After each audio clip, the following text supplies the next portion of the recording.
Allez, on va accueillir nos internautes et intervenants pour cette table ronde. Je vous les présente. On va d'abord demander à des professionnels leur retour terrain sur la situation. Avec nous, Stéphane Baritel, vice-président du groupement régional Auvergne-Rhône-Alpes de la FEDEN. Vous allez nous dire pourquoi ça coince côté terrain. Nous rejoint également Éric Lefio, président du CIPEMI. On parlera de la tension spécifique des métiers de la maintenance.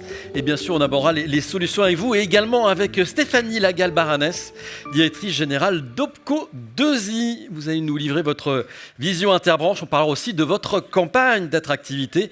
Le slogan, c'est « Avec l'industrie, on a un avenir à fabriquer ». Et enfin, on accueille le haut-commissaire à l'enseignement et à la formation professionnelle. Merci Éric Garnier d'être avec nous. Merci d'avoir répondu présent pour poser le cadre public, nous parler de la nécessaire coopération entre acteurs. Oui, très bien là, impeccable. Alors, merci à tous les quatre d'avoir répondu présent. On va d'abord faire un point des métiers sous tension, puis je vous demanderai comment adapter l'offre de formation. Et enfin, je vous demanderai brièvement comment donner envie aux plus jeunes de rejoindre les métiers de la filière. Je dis brièvement, mais je crois que c'est le sujet où on devrait s'arrêter le plus, puisque c'est le plus important. Stéphane Baritel, la transition énergétique, elle ouvre des perspectives d'emploi considérables, mais sur le terrain, il faut peut-être constater que les entreprises, elles ont du mal à recruter. Oui, au quotidien, aujourd'hui, c'est un enjeu primordial pour nos entreprises d'essayer de trouver des talents. Et ces talents sont difficiles à trouver. On a rappelé, et c'était encore dans le slide précédent, nos enjeux. On est 50 000 salariés dans notre branche, 6 000 recrutements sur 2024, avec une perspective identique jusqu'en 2030. 2000 apprentis que nous formons. Donc c'est un vrai enjeu que nous devons mettre en lumière. Et en fait, on se retrouve face à des difficultés d'attirer en fait des talents dans notre filière ou dans les filières techniques en général. On s'aperçoit en fait que la partie technique n'attire pas nos jeunes. Alors, d'où ça provient ? Je dirais il y a deux raisons pour moi qui sont liées à cette problématique. La première, c'est que depuis des années, si on regarde depuis plus de 30 ans, nous avons en fait privilégié dans les études longues et dévalorisé indirectement le métier technique. On le voit par exemple à la sortie de la troisième, les professions, l'éducation professionnelle en fait, on dirige plutôt les jeunes qui sont en échec scolaire plutôt que d'attirer des talents dans cette dynamique. Donc ça, je dirais que c'est le premier point qui me semble important. Et le deuxième point, par rapport à nos métiers, c'est notre invisibilité. On est des gens de service, on est cachés. On est dans les locaux techniques, et donc on ne nous voit que lorsque les installations sont en panne, et en plus on donne une mauvaise image, puisque de toute façon, quand c'est en panne, c'est qu'on a mal fait notre travail, entre guillemets, ou en tout cas on crée du mécontentement.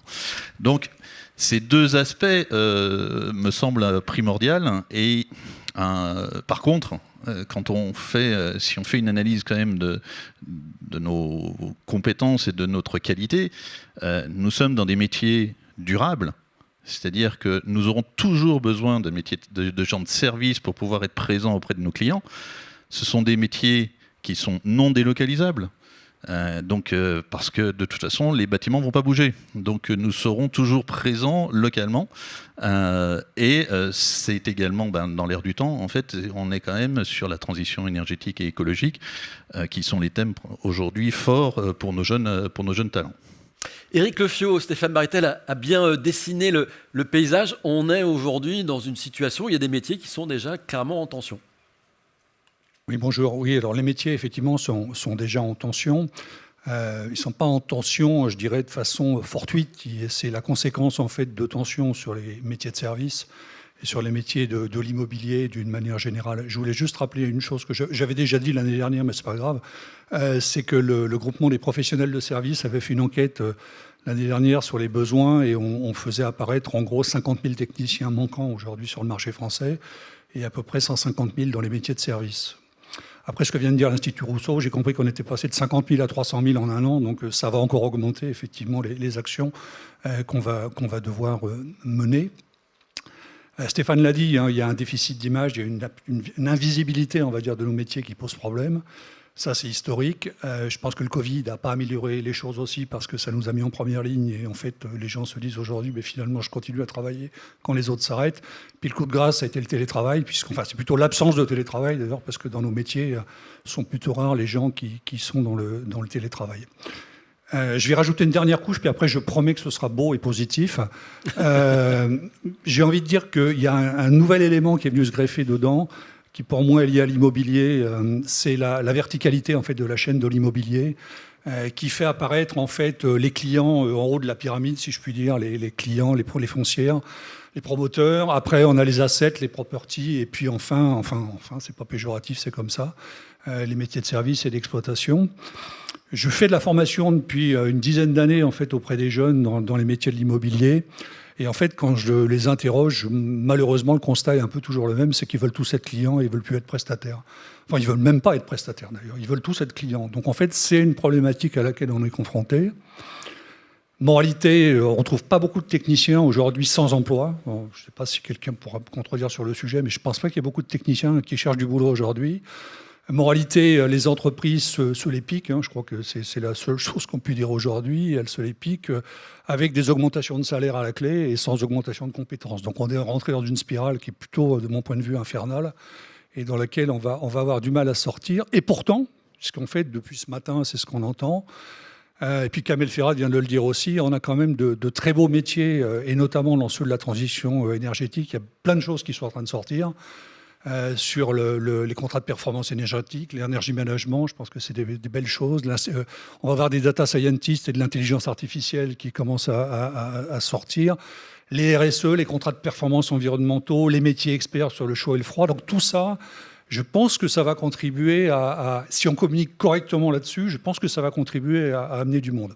Coup de bol, en fait, on a beaucoup de clients aujourd'hui qui raisonnent un peu comme nous, donc ça va plutôt dans le bon sens, pour une fois que l'offre et la demande sont plutôt en cohérence. Les clients, en fait, poussés par des objectifs plutôt économiques, on va dire, hein, c'est plutôt intéressés, se sont rendus compte, en fait, qu'ils ne voulaient plus payer, enfin d'abord, ils n'avaient plus les possibilités de payer, en fait, pour un certain nombre de prestations qui ne leur apparaissaient pas nécessaires, et notamment, ils veulent payer pour le juste besoin, ce dont ils ont réellement besoin. Et en fait, ils font de plus en plus des sacrifices sur la maintenance préventive, sur les sites postés, etc. Et en fait, aujourd'hui, ce qu'on voit, en tout cas, moi, c'est ma perception des choses, c'est qu'il y a une maintenance à deux vitesses, une exploitation et maintenance à deux vitesses qui est en train de se mettre en place, une maintenance très experte sur laquelle ils sont en demande. Ça me paraît très positif pour nos métiers par rapport à ce que je viens de dire tout à l'heure. Il y a des besoins d'expertise par rapport à ce que je viens d'évoquer. Et les clients sont en demande par rapport à ça. Donc il va falloir faire du Bac+5. Les entreprises sont à la recherche de ces postes experts. Et je pense que ces métiers vont piloter l'activité, la coordonner, vont conseiller le client. Et ça va être des postes très attendus et partant de là, évidemment, bien rémunérés. Et puis à défaut, comme les enveloppes clients ne sont pas extensibles, je dirais les efforts qu'ils vont consentir sur l'expertise, malheureusement, ils ne les feront pas sur la maintenance courante. Et je pense, c'est un risque pour nous, c'est que cette maintenance courante qu'on a déjà du mal à trouver et qui n'est déjà pas très attractive, va devoir se faire demain, peut-être une hypothèse, hein, en tout cas c'est la mienne, par des gens qui vont venir de l'étranger ou éventuellement par des métiers de service. Voilà. Très bien. Je voulais juste encore parler de la polyvalence et après je m'arrête sur le sujet. La troisième contrainte, la troisième exigence des clients aujourd'hui, c'est la polyvalence. C'est qu'en fait les clients aujourd'hui n'ont pas la capacité d'avoir des équipes pluridisciplinaires sur leur métier et qu'en fait ils demandent des polyvalents sur leur site et que quand on interroge les jeunes, on y reviendra, la polyvalence ça ne les intéresse pas. Ils veulent de l'expertise. Merci. On voit bien, Stéphanie Lagarde-Baranès, à travers les exemples que nous ont produits Stéphane et Eric, hein, les métiers sont en tension. On peut même parler de guerre de talents, puisqu'on a des entreprises qui se chippent finalement les talents, faute de personnel suffisamment nombreux. Ça, vous le voyez dans toutes les branches industrielles ? Oui, on le voit au niveau industriel. Sur les tensions que vous évoquez, c'est 60% des offres d'emploi du secteur qui rencontrent des tensions. Donc c'est quand même important.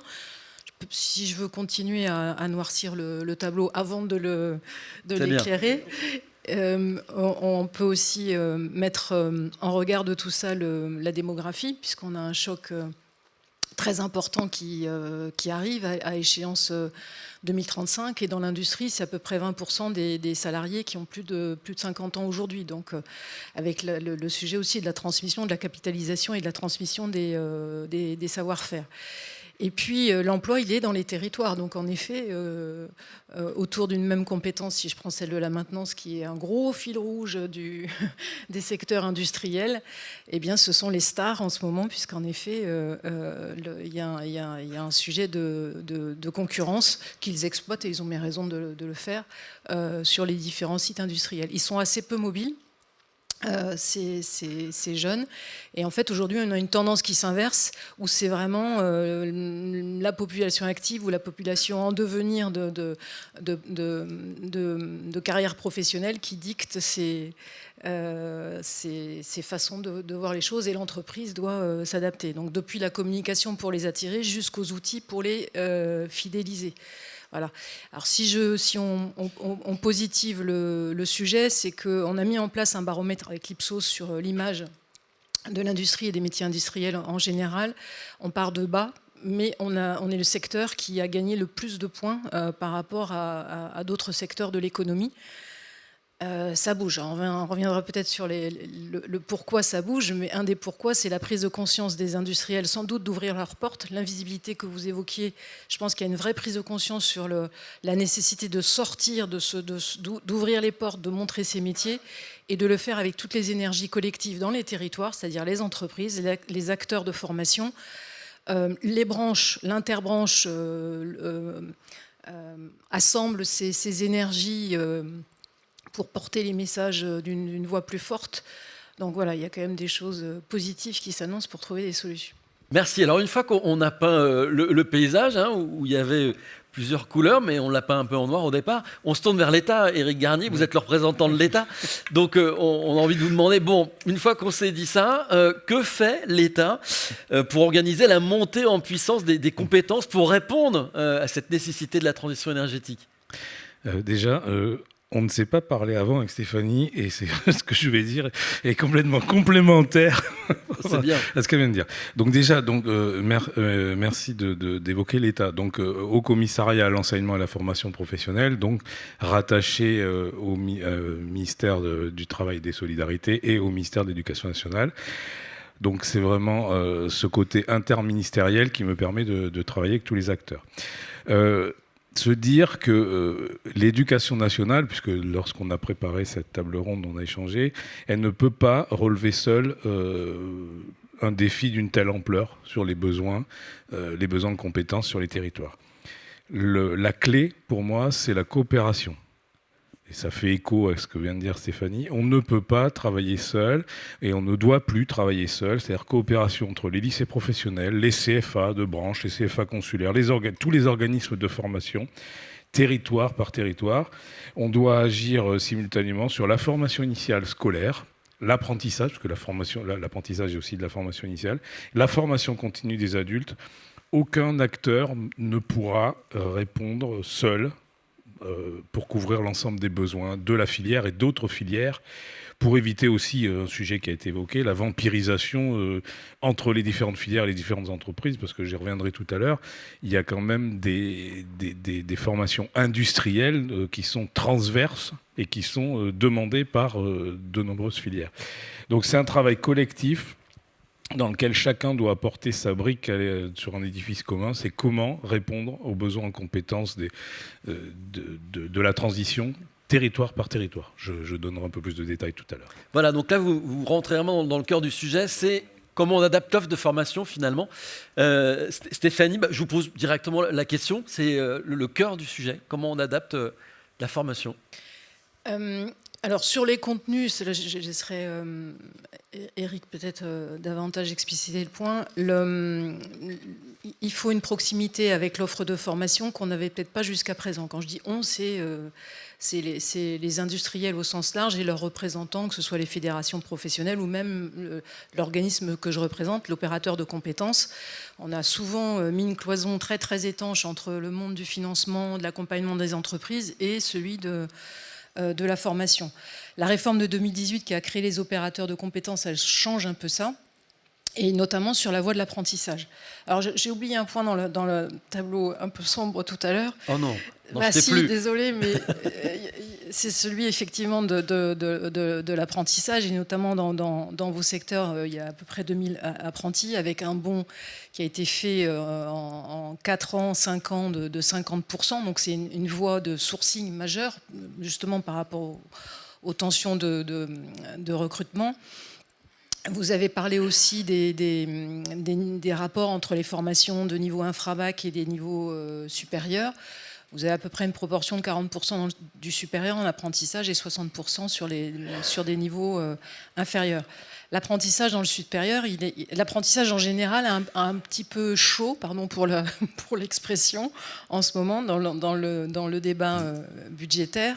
Ça a commencé avec diverses mesures, et notamment celle du reste à charge pour les entreprises du supérieur depuis cet été, puisque chaque entreprise doit sortir de sa poche 750 € pour accueillir un jeune en formation supérieure en apprentissage. Donc tout ça, ça ne facilite pas la pérennisation d'une dynamique qui a été lancée. Ça rejoint aussi le débat précédent sur les stop and go. La compétence, c'est un investissement comme de nombreux autres sujets, et c'est un investissement dans l'avenir. Donc il est impératif d'envisager peut-être des solutions pour maintenir cet apprentissage. Donc ouvrir les portes auprès des CFA. Dans l'industrie, ça se fait de plusieurs façons, mais je pense notamment à du soutien aux investissements pour avoir des plateaux techniques et une pédagogie qui soit au niveau technologique des entreprises. C'est majeur, ça participe aussi de l'attractivité que d'arriver, quand on est une famille avec des jeunes en recherche d'orientation, dans un établissement qui est moderne, qui est attractif. Et on le fait pour vos secteurs, puisque l'école, je ne sais plus son nouveau nom, pardon, anciennement Afanem, l'école Energitech, c'est ça, voilà, fait l'objet de soutien pour ces investissements par le collectif industriel. Une autre façon aussi d'agir sur la formation, et on sait qu'à peu près 7 entreprises sur 10, les plus petites, ont du mal à identifier leurs besoins de formation. Avant même de parler, est-ce que l'offre de formation elle est adaptée, c'est qu'on a un sujet de poser les bons diagnostics. Et notamment sur les sujets de transition. On a fait cette étude sur la transition, l'accompagnement des transitions énergétiques, numériques, etc. 7 entreprises sur 10, les plus petites, ne savent pas identifier leurs besoins, n'ont peut-être même pas forcément l'intuition qu'il y a quelque chose à faire sur l'accompagnement des compétences de leurs équipes.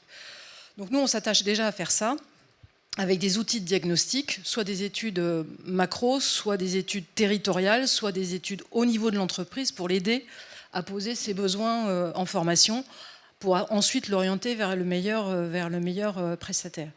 Et enfin, sur les caractéristiques des formations sur les métiers dont on parle, l'étude que nous avons menée, elle est pas très positive, puisqu'on voit qu'il y a assez peu de certifications qui sont marquées par ces objectifs d'accompagnement des transitions. Il n'y a pas forcément besoin de compétences spécifiques ou de formations spécifiques, mais globalement, les professionnels des entreprises dont on parle ont besoin de savoir qu'est-ce que la transition, comment je l'accompagne, comment j'assume l'évolution des technologies. Et ça, les formations actuelles, si globalement elles sont adaptées, on sait qu'elles manquent dans une granularité spécifique d'adaptation aux besoins des entreprises. Alors, vous parlez d'adaptation aux besoins des entreprises. Je vous posais la question à vous, Stéphane Baritel. Pour vous, sur le terrain, qu'est-ce qu'il faudrait changer pour que les formations elles correspondent mieux aux attentes des entreprises et des jeunes ? Alors, je pense avant tout qu'on a un panel de formations quand même extrêmement important dans nos domaines, et la preuve, malheureusement, un certain nombre ferment parce que nous n'avons pas suffisamment en fait de candidats en fait, ou de personnes voulant y intégrer. Donc la priorité qui me semble être important au-delà des formations, c'est vraiment, on revient sur ce qu'on disait tout à l'heure, c'est d'attirer nos jeunes dans nos professions. Donc ça veut dire qu'il faut, on doit travailler sur ces sujets-là avant tout, je dirais même, avant même de parler de formation et d'adaptation de formation. on a, vous avez cité en fait Energitech, oui, qui est un CFA que l'on a créé et qui forme aujourd'hui 230 apprentis sur l'année 2025. On a lancé en fait au niveau de la FEDEN en fait un certain nombre d'actions pour essayer d'attirer ces jeunes dans nos professions. Je vais prendre quelques exemples pour que ça puisse parler à tout le monde. Aujourd'hui, en fait, donc au-delà du CFA, on a lancé des actions au niveau national en allant sur des posts sur les réseaux sociaux, en faisant intervenir des influenceurs pour parler de nos métiers. On a aussi engagé en fait plein de supports, que ce soit support numérique ou support papier, en fait, pour vraiment remettre en visibilité notre métier. Après, je reviens sur ce que vous disiez sur l'investissement, comme quoi la formation est un investissement. Je suis entièrement d'accord avec vous.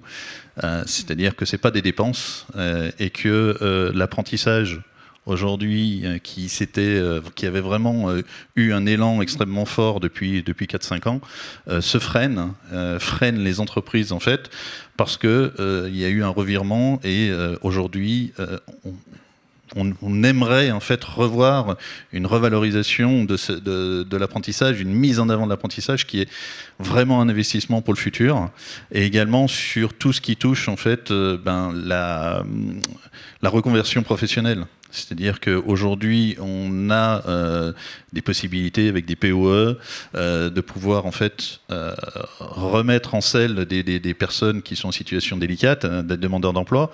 Pareil, si on pouvait simplifier et investir un peu plus pour que les entreprises ne soient pas avec des restes à charge énormes, ce serait super. Merci. Éric Leffiot, donc sur le même sujet. Donc les entreprises, elles investissent dans la formation et elles ont parfois le sentiment d'un décalage entre leurs besoins et l'offre. Comment est-ce qu'on pourrait mieux synchroniser ? Je vais reprendre le credo de la journée. En fait, la formation, c'est pas un coût, c'est un investissement. Donc on pourra le récupérer, comme on l'a dit ce matin pour l'énergie. Je crois que les entreprises, elles s'adaptent en fait. Et de toute façon, elles n'ont pas le choix, donc elles sont obligées de s'adapter. Elles font appel historiquement en fait à des organismes de formation depuis très longtemps. Elles s'appuient sur ces organismes de formation. Ce qu'elles disent aujourd'hui, peut-être qu'on pourra en discuter, c'est qu'effectivement les niveaux de sortie aujourd'hui des compétences sont plus faibles en fait qu'auparavant. Bon, c'est peut-être pas nouveau, mais en fait un BTS d'aujourd'hui c'est considéré comme un bac pro en compétences il y a quelques années, donc c'est une vraie question pour elles. En même temps, les organismes de formation, je pense qu'ils sont confrontés aussi à une autre problématique, qui est la problématique du comportement en fait, des étudiants, leur formation sur les soft skills. Il y a beaucoup de travail aujourd'hui sur la ponctualité, la présentation, la qualité de service, la réactivité, etc. Je pense qu'il y a un gros travail. Et en fait, de fait, j'aurais tendance à dire qu'elles admettent en fait, en quelque sorte, que les entreprises vont compléter la compétence technique de leurs étudiants. Et je pense que les entreprises l'ont bien compris. Pour autant, il y a beaucoup d'entreprises aujourd'hui qui ont mis en place leur propre campus interne de formation et elles s'appuient sur leur propre formation avec des intérêts, à mon avis, qui ne sont pas négligeables et qui sont à prendre en compte aussi. C'est que ces formations s'adaptent parfaitement à leurs besoins. En tout cas, c'est l'objectif qu'elles se donnent. Quel que soit le niveau de formation qu'on veut mettre en place, que ce soit de l'expertise ou de la maintenance traditionnelle. Et puis, cette formation interne, elle a aussi le mérite pour elle de créer en fait une valeur différenciante par rapport à la concurrence. Donc, je pense qu'il faut prendre en compte aussi cet aspect. Moi, j'aurais tendance à dire que de toute façon, les deux vont être utiles. Vous l'avez dit tout à l'heure, je pense que sur les organismes de formation, il y a des besoins effectivement sur la modernisation des équipements et autres. Je pense qu'il y a aussi des apports à faire sur les niveaux de prise en charge. Stéphane l'a évoqué, où il y a aussi un travail à faire, je pense, de la part de l'État peut-être à compléter en fait cette partie-là qui avait tendance à se réduire, pour faire en sorte que chacun puisse trouver son compte dedans, puisqu'il va y avoir effectivement beaucoup de gens à former. On a abordé plusieurs sujets, Éric Garnier. Il y a eu l'apprentissage et puis l'offre de formation. Peut-être d'abord sur l'offre de formation. Sur le sujet comment répondre à ces besoins massifs. Déjà, on n'a pas évoqué un sujet qui est quand même extrêmement important dans les formations techniques, au sens industriel du terme, c'est qu'elles sont souvent très genrées d'autres formations. Et donc, on a très très peu de jeunes filles ou de jeunes femmes dans ces formations. Donc, on a vraiment un travail aussi sur l'image à faire ensemble pour attirer davantage de jeunes femmes dans les métiers techniques industriels. Se dire aussi que la baisse démographique qui a déjà bien démarré, donc un chiffre relativement simple qui a été évoqué par le ministre de l'Éducation nationale la semaine dernière. Entre 2018 et 2028, c'est 1 million d'élèves en moins sur le premier degré, c'est-à-dire entre l'école maternelle et l'école primaire, sur 10 ans. Donc, se dire qu'un jeune qui était, par exemple, en CM1 ou CM2, puisqu'on parle de la petite école maternelle, la petite classe jusqu'au CM2, qui était en CM1, CM2 en 2028, il est actuellement sur le poste 3e. Donc il fait partie des jeunes qui sont susceptibles d'entrer dans les formations. Donc ça veut dire que ça nous oblige à travailler en intelligence collective. C'est vraiment extrêmement important. Il va y avoir quand même une baisse démographique sur tous les territoires. Pour donner le rapport de ce chiffre sur le global, c'est 1 million sur 12 millions. Donc vous voyez, c'est assez gigantesque. Donc dans ce contexte, la coopération devient vitale. L'objectif, c'est pas de se vampiriser les ressources humaines, c'est de structurer une offre lisible, visible et partagée collectivement par la filière. Il faut maintenant raisonner globalement, c'est-à-dire les métiers, comme je l'ai dit tout à l'heure, certains métiers de la transition énergétique ne concernent pas seulement les adhérents de la FEDEN, mais l'ensemble des filières énergétiques, voire même des filières industrielles. On retrouve très souvent les mêmes métiers, les formations. Alors certains sont très spécifiques, certaines formations, mais d'autres sont quand même transverses et toutes les filières en ont besoin. Donc la réponse, elle doit se construire territoire par territoire. C'est-à-dire que l'approche maintenant c'est l'échelle pour moi la plus pertinente, c'est-à-dire bassin d'emploi, bassin emploi formation, département. Chaque territoire doit en fait, l'État, dans toutes ses composantes, donc l'éducation nationale et tous les organismes qui dépendent aussi du ministère du Travail, tous les acteurs, donc CFA, organismes de formation, doivent travailler sur un diagnostic partagé pour répondre aux besoins. Les besoins sont tels qu'il y aura de l'emploi pour tous les... Il y aura des besoins dans tous les organismes de formation publics, privés, associatifs, apprentissage, formation continue, formation initiale. On ne peut réussir qu'ensemble. Donc c'est une approche de plus en plus territoire par territoire. Quels sont les besoins des entreprises ? Dans chaque territoire, quelles sont les forces ? C'est-à-dire éducation nationale, organismes de formation, et comment on peut répondre rapidement aux besoins des entreprises en travaillant sur une intelligence collective. Ça peut être du partage de plateaux techniques, ça peut être du partage de formateurs, comment on peut ensemble répondre à tous ces sujets. Sans ça, on n'y arrivera pas. Les uns vont vampiriser les autres, parce qu'on a parlé tout à l'heure de vampirisation d'emploi des entreprises, mais il ne faudrait pas qu'on arrive sur une vampirisation d'apprenants, on va dire, entre les organismes de formation, parce qu'on ne répondrait absolument pas du tout aux besoins des filières. Donc c'est vraiment faire ensemble, territoire par territoire. Et sur l'apprentissage, j'ai eu une interpellation sur l'apprentissage. C'est vrai que l'apprentissage, c'est quand même, ça a fait ses preuves, c'est le meilleur levier de l'insertion professionnelle. Là, on a un vrai sujet, on a des aides qui vont probablement baisser. Alors, l'idée au niveau de l'apprentissage, c'est de travailler sur une logique de parcours. C'est proposer le bon parcours qui correspond à chacun. Tous les jeunes ne sont pas prêts à entrer en apprentissage au même âge. Certains, c'est 16 ans, certains, c'est 17 ans, certains, c'est 18 ans, certains, c'est jamais, tout simplement, parce qu'ils n'ont pas... Voilà, donc l'enjeu, c'est d'offrir un parcours individualisé, adapté à chaque profil. Un point extrêmement important aussi sur les bacs pro, enfin le niveau bac professionnel. Donc la moyenne d'âge des jeunes bacheliers professionnels est passée de un peu plus de 21 ans il y a une vingtaine d'années à peine 19 ans maintenant, autour de 19 ans maintenant. Donc il y a un sujet, ça a été évoqué, un sujet soft skills, il y a un sujet aussi spécialisation. Donc au niveau du gouvernement, le projet c'est de développer 50 000, à horizon 2027, 50 000 place en apprentissage sur des formations courtes, de type, entre guillemets, +1. C'est-à-dire des certificats de spécialisation, des titres professionnels du ministère du Travail. En fait, utiliser toute la panoplie disponible des formations et des certifications possibles pour amener davantage de jeunes à l'emploi. Les chiffres sont assez parlants. Entre un bac professionnel, enfin titulaire d'un bac professionnel et un titulaire d'une formation spécifique d'1 an supplémentaire en apprentissage, ou autre, mais souvent en apprentissage, le taux d'accès à l'emploi est supérieur de 21 points. Pour vous donner le parallèle par rapport à un BTS, entre un bac pro et un BTS, c'est 23 points. Alors bien entendu, le BTS a 120 crédits européens. Il a déjà validé 2 années d'enseignement supérieur, contrairement aux certificat de spécialisation, mais par contre, à l'instant T égale 0, on va dire, c'est à le moment où on sort du bac pro, faire 1 an, et là, c'est un parcours gagnant-gagnant pour les entreprises, pour les organismes de formation et pour le jeune. Accès à l'emploi, une formation courte en apprentissage d'1 an, c'est du gagnant-gagnant. Donc on a vraiment un travail, et là on a besoin de tout le monde encore une fois pour travailler là-dessus. Au niveau éducation nationale, le plan à venir dit 10 000 à horizon 2027, donc sur 2 rentrées, et le gouvernement dit 50 000, ça veut dire qu'encore une fois, l'éducation nationale ne peut pas faire seule, il faut qu'on travaille ensemble, tous les organismes compris, toutes les entreprises, donc voilà, c'est un appel à un travail de plus en plus concerté. Tout à l'heure, j'ai entendu cercle vertueux.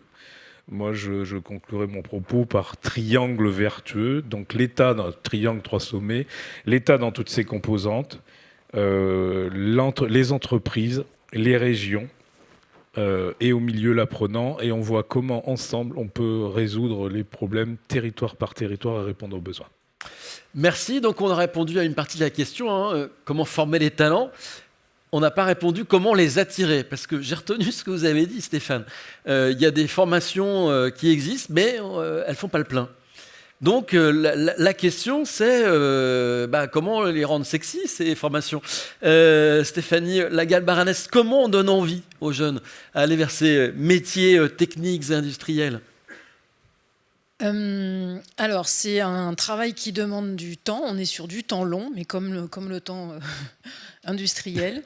Je ne vais pas répéter une nouvelle fois la nécessaire mobilisation de l'ensemble des acteurs et pour les questions d'orientation et d'appétence vers les métiers techniques, scientifiques et industriels, ça peut commencer dès le primaire. Et quand on sait que beaucoup d'enseignants du primaire sont plutôt issus des filières littéraires que des filières scientifiques, déjà, spontanément, ils ne vont peut-être pas penser à aller visiter un musée des sciences ou aller voir une entreprise du coin qui a une activité technique et industrielle. Au niveau des branches, il y a une prise de conscience qui s'est faite dès la création de l'OPCO2I, puisqu'on agit sur un périmètre de cohérence, celui de l'industrie, qui a été de dire on a tous les mêmes constats, ils sont tous anciens, ces constats. Ça ne s'arrange pas. On fait tous des efforts, les branches mènent des opérations de communication diverses et variées. Finalement, l'opérateur de compétences donne un niveau de moyens en euros et un niveau de moyens en termes d'impact et d'interlocuteurs à associer qui est une chance. Donc saisissons-la. Donc c'est pour ça qu'ils ont créé une marque, ces industriels, une marque commune, une marque ombrelle qui s'appelle « Avec l'industrie, on a un avenir à fabriquer », qui est martelée depuis 2023, 2 ans maintenant, auprès du grand public, parce que l'idée c'est de toucher le grand public. Comment on fait ? Déjà on touche le grand public, on réconcilie le grand public avec les filières scientifiques, industrielles et techniques. Les familles, bien sûr, on les rassure sur le fait qu'il y a de l'avenir dans ces filières-là. Donc, en ce moment, le film Étendard a été mis à jour et diffusé sur les chaînes télé et sur les réseaux sociaux depuis quelques jours. Vous l'avez peut-être vu avec une nouvelle signature qui est avec l'industrie, on a un avenir à fabriquer. Viens, on accélère avec l'industrie. Et le culot, c'est de le faire en ce moment, dans un contexte qui est plutôt sombre, pour se dire, parce que justement, on est dans une logique d'investissement, il ne faut pas lâcher l'effort, même quand le contexte s'assombrit, parce que si ça repart, et ça va repartir, il faut que les compétences soient là. Donc une action commune qui se déroule sur tous les médias possibles, toucher le grand public, faire connaître l'industrie, améliorer la notoriété, l'image de l'industrie et la reconnaissance de l'industrie. Parce que si on prend le baromètre Ipsos dont je parlais tout à l'heure, on a tout en haut l'agriculture et l'artisanat.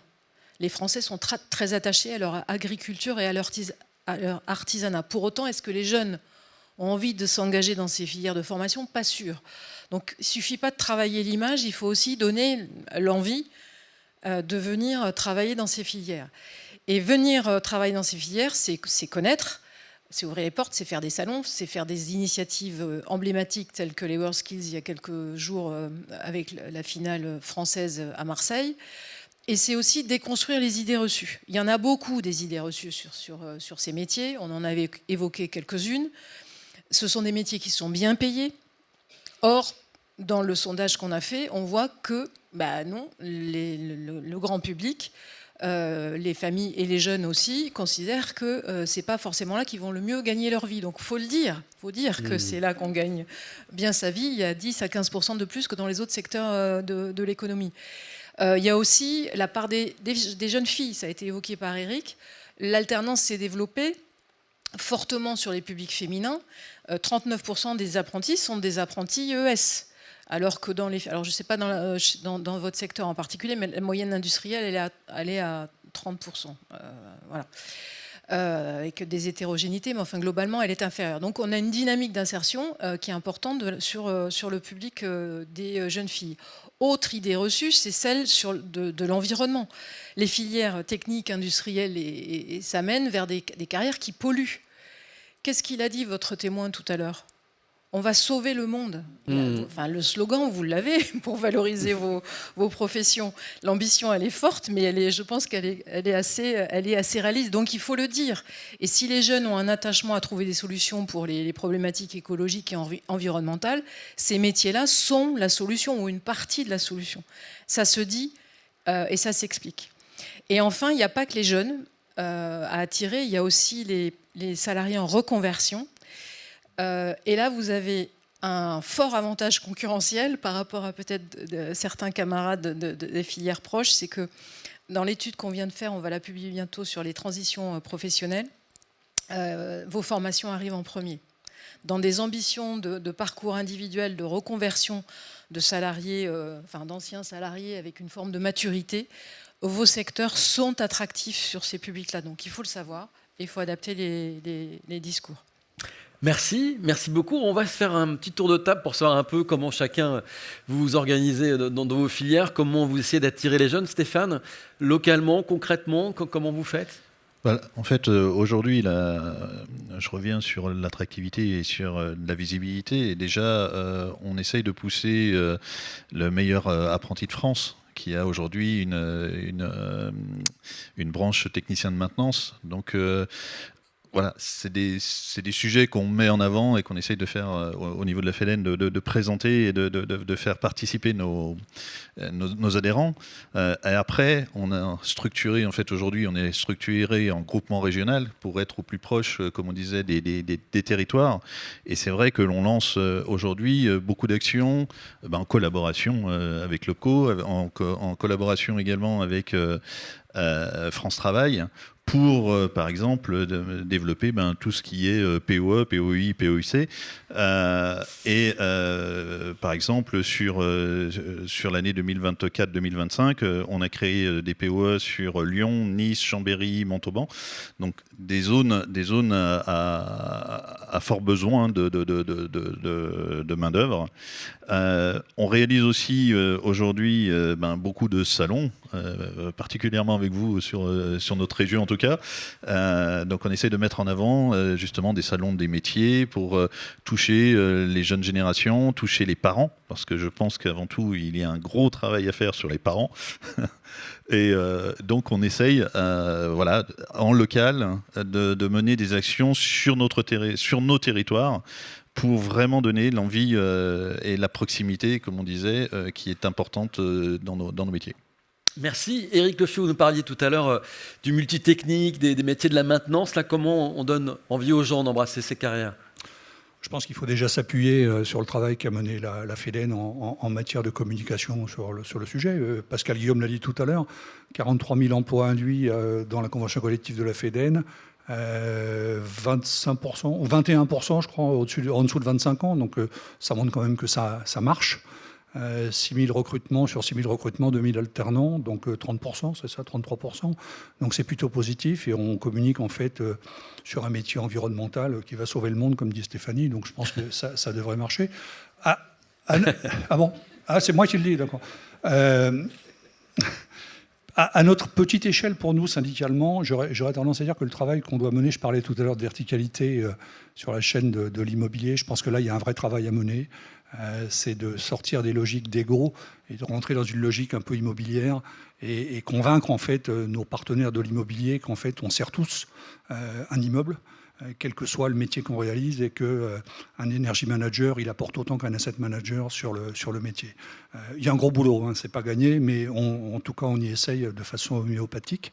Après, il y a un travail qui incombe aussi aux entreprises. Hein. Je pense que les entreprises, elles doivent communiquer aussi sur les débouchés de carrière. On l'a peut-être pas forcément évoqué, mais je pense que les entreprises, elles recrutent, peut-être difficilement, mais je pense qu'elles ont aussi intérêt à communiquer sur les débouchés qu'elles offrent par rapport à ça, les rémunérations qui vont avec, évidemment. Mais je pense que parler à des jeunes en leur disant si tu rentres dans la fonction technique, tu vas pouvoir devenir ou expert, et ça rejoint ce que je disais tout à l'heure, dans les besoins, ou éventuellement manager, parce que ça peut être aussi intéressant, c'est quelque chose qui est pas absurde, et je pense que ça peut les intéresser.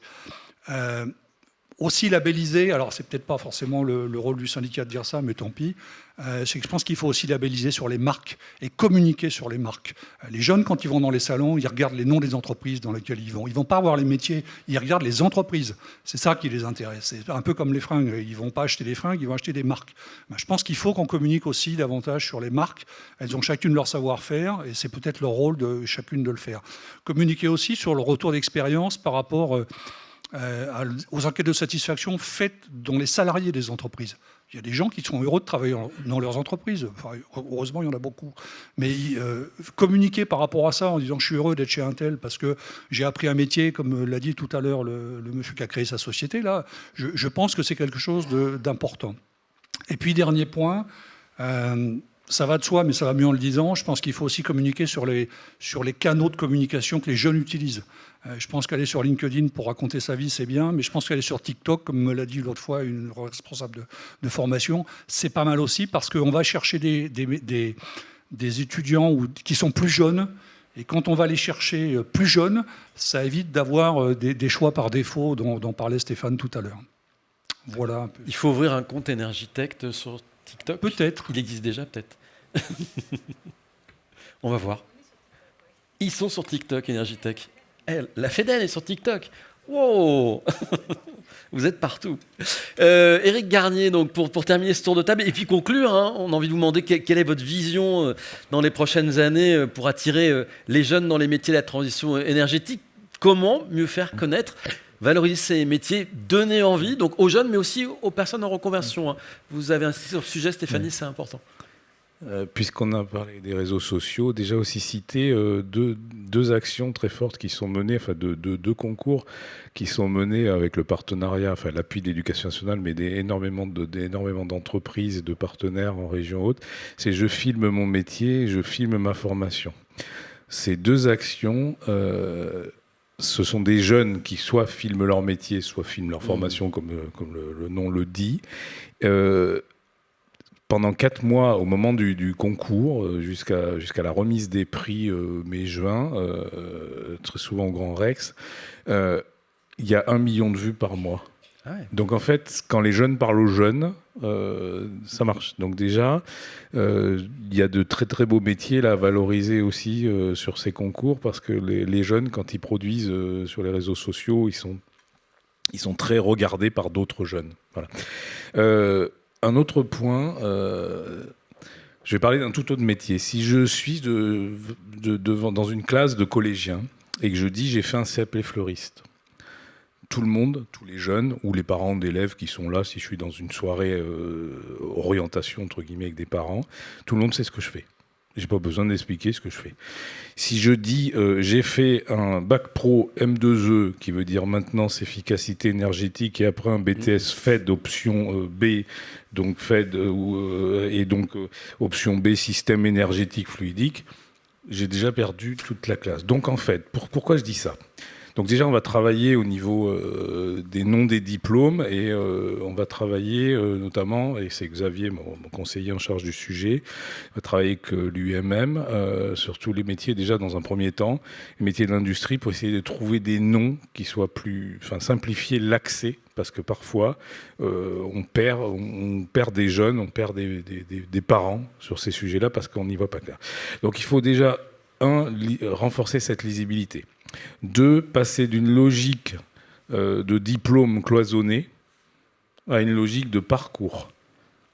C'est-à-dire quel parcours, comment je peux faire, quels sont les parcours possibles du bac, du post-troisième, on va dire, du niveau bac jusqu'au niveau ingénieur.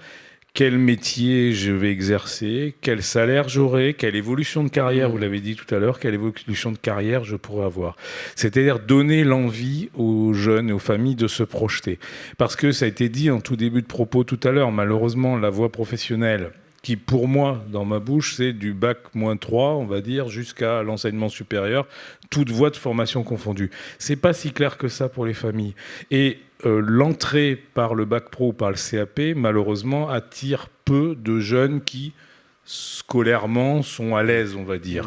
Et donc, si on passe d'une logique de diplôme cloisonné à une logique d'affichage de parcours lisible et visible pour les familles qui vont jusqu'au niveau ingénieur, alternance ou pas, et qui montre quel métier je fais, quelle évolution possible je peux avoir et comment je peux rentrer, pas forcément par le bout de la chaîne, mais à chaque bout de la chaîne, comment je peux y rentrer. Donc il y a aussi, et on l'avait évoqué l'année dernière, j'étais intervenu en tant que DraftPick Île-de-France dans ce même séminaire, on avait présenté un campus des métiers et des qualifications, donc il y a aussi un sujet de s'appuyer sur ces campus. Voilà, l'objectif, c'est comment maintenant la filière se positionne en lien avec tout l'écosystème que j'ai évoqué tout à l'heure, en véritable accompagnateur de trajectoire professionnelle. Donner de la visibilité à court, moyen et long terme pour les jeunes, pour les familles, sur tous ces sujets.